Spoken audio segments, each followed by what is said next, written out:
qu'entendons-nous par politique? Vous savez qu'en grec, il existe 3 termes pour désigner la politique. Il y a politikos, politeia et politiké.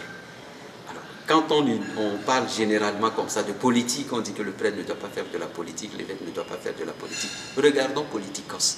Aristote nous dit que l'homme est un animal politique. Le fait de naître dans une société impose à l'homme de rechercher comment vivre avec les autres. De ce point de vue, le prêtre ne fait pas exception. Le prêtre est un animal politique comme les autres. C'est-à-dire que dans la société où il vit, il doit chercher la manière d'être en symbiose, en relation harmonieuse avec les autres.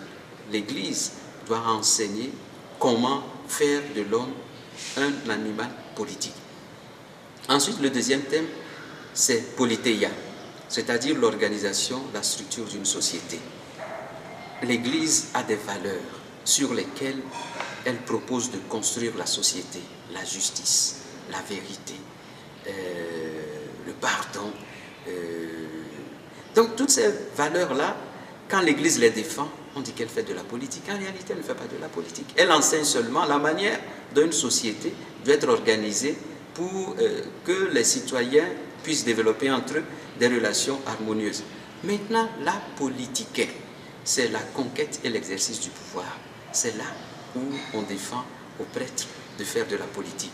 Un prêtre ne va pas se présenter comme un candidat aux élections présidentielles.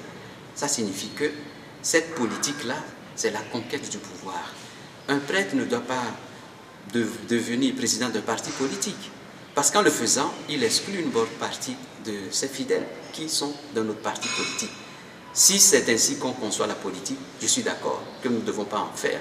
Mais si c'est par rapport à l'organisation de la société, non, c'est plutôt un devoir pour le prêtre de faire cette politique-là.